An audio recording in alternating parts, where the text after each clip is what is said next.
Hey friends, what's going on? Welcome back to the Daily Dose. Coming at you with day number 182 today. That's right, we are on the 182nd day of our Bible reading plan. The scripture that we're looking at today is Jeremiah 51 and 52 and Psalm 27. So we are approaching the end of the book of Jeremiah.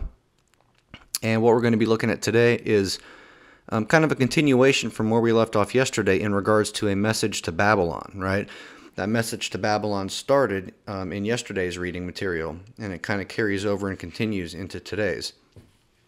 So after the message to Babylon is over with, then there is a section that talks about the fall of Jerusalem, and then we read a little snippet towards the end about Jehoiachin being released. Okay?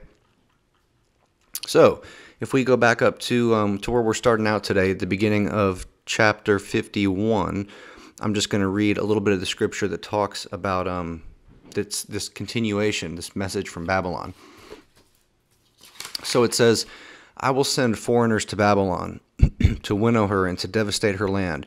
They will oppose her on every side in the day of her disaster. Flee from Babylon. Run for your lives. Do not be destroyed because of her sins. It is time for the Lord's vengeance. He will repay her what she deserves. Babylon was a gold cup in the Lord's hand. She made the whole earth drunk. Sharpen the arrows, take up the shields. The Lord has stirred up the kings of the Medes, because his purpose is to destroy Babylon. The Lord will take vengeance for his temple. The sound of a cry comes from Babylon, the sound of great destruction from the land of the Babylonians. The Lord will destroy Babylon.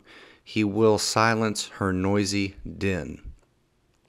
Waves of enemies will rage like great waters. The roar of their voices will resound. A destroyer will come against Babylon. Her warriors will be captured, and their bows will be broken. For the Lord is a God of retribution. He will repay in full. So that's just a little bit about what is said in the continuation about this message to Babylon. So after that, we look at the fall of Jerusalem. Now, we've already looked at some of this, but this is a detailed recount of what was kind of a brief summary that we have looked at in previous days, right?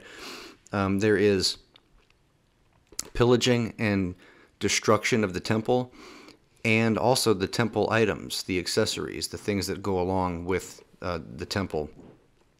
So starting out at verse 17 of this section, it says, The Babylonians broke up the bronze pillars, the movable stands, and the bronze sea that were at the temple of the Lord, and they carried all the bronze to Babylon. Okay, so here we see them plundering and taking the things that they thought were potentially of value, these bronze items. They also took away the pots, shovels, wick trimmers, sprinkling bowls, dishes, and all the bronze articles used in the temple service. So essentially, they are making a killing from all of this bronze stuff that they're taking. The commander of the imperial guard took away the basins, the censers, the sprinkling bowls, the pots, the lampstands, dishes and bowls used for drink offerings, and all that were made of pure gold and silver. So they're cleaning house. Taking everything and anything that they think is worth money. So Judah went into captivity away from her land.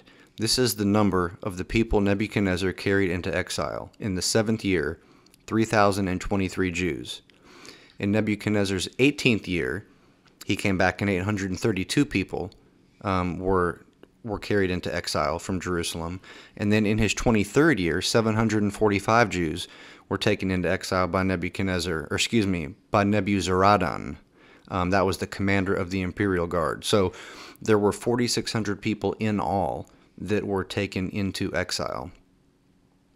And now we come to this last little snippet. It talks about Jehoiachin being released. Okay, so in the 37th year of the exile of Jehoiachin, king of Judah, in the year of Awel Marduk became king. In the year that Awel Marduk became king of Babylon. That was, I guess, Nebuchadnezzar's son. On the 25th day of the 12th month, He released Jehoiachin, king of Judah, and freed him from prison. He spoke kindly to him and gave him a seat of honor, higher than those of the other kings who were who were with him in Babylon.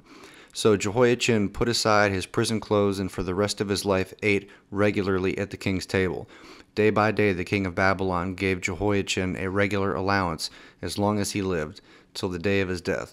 So that's interesting. It makes me wonder what it was about Jehoiachin that that made the up and coming king of Babylon look so favorably upon him, right?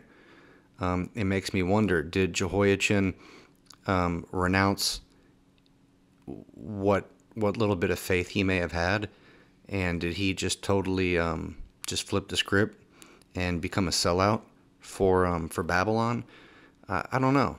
I'm not sure exactly how that went down, but it is interesting, and it does make me wonder. So that's all we got for today. I appreciate y'all's time, and thank you for being here. And just like I say almost every day, I'm going to say it again today, I encourage y'all to jump into the scripture, read it with your own eyes, or if you're like me and you enjoy listening to audiobooks, sometimes I just listen to the Bible via a Bible app when I'm driving around throughout the day, right? So if you've got a hectic schedule, or you're on the road a lot, or you just retain information better when you hear it than when you read it, you don't have to open up the Bible and read. I think that's best. But you can also definitely open up an audio version of the Bible, which you can find readily available for free in all kinds of places, and listen to today's scripture. So anyways, thank y'all for being here again. I appreciate your time, and till we meet again, deuces.